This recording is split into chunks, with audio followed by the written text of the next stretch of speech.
I had the most amazing audio recorded for this, and it didn't seem to translate with the video, so you're going to have to deal with voiceovers. Isn't this fun? Today's video, we're going to do how to create barcodes in Excel.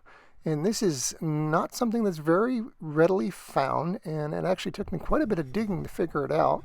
And I am far from an Excel novice. I'm actually probably an intermediate or a high-end intermediate.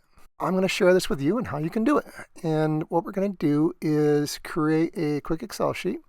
And we've got a field for the model number, a field for the serial number, and a field for the barcode. And I want to have the serial number printed out as barcodes that I can attach to the bottom of laptops.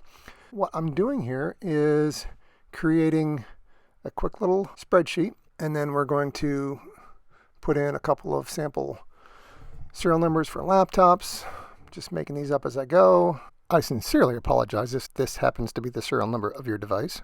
And we're going to expand that out into several columns. Here's a little trick. You can do 2 rows and then copy the 2 rows for the drop down, and it'll make it all the same rather than counting up, which it loves to do.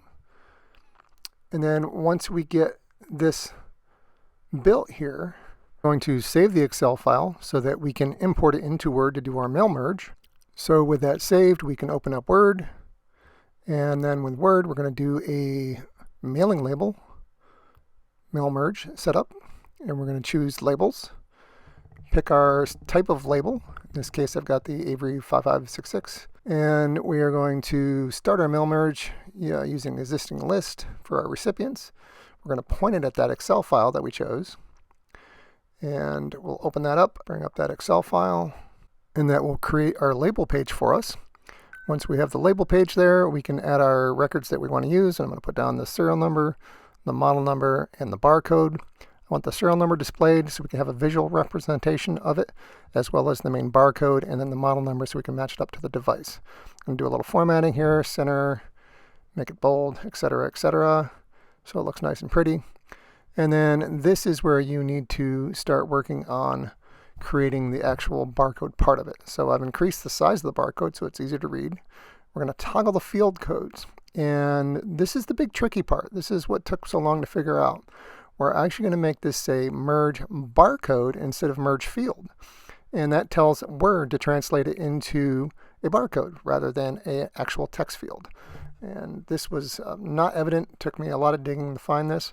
But once you do that, then you can say merge barcode, choose the field name, which is barcode, and then choose the type of barcode, which in this case I'm using code 128 because I have alphanumerics in the barcode and it needs to be able to do an alphanumeric. Not all barcodes can do full alphanumerics. Some of them are just plain numeric. So we're going to change that to alphanumeric, type barcode, generate it, update the fields. That's showing me all my records. Then I can finish and do a mail merge, and I want to edit it first just so I can see what it looks like. I'm going to do OK, and ta-da, there we go. We can now print those out on a mailing label and attach them to the bottom of a laptop or whatever device you see fit.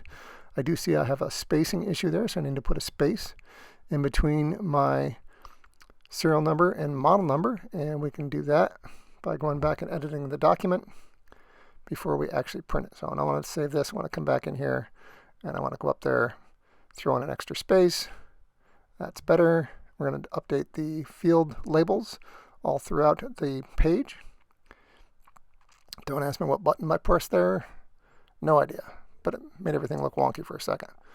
So we're going to change that.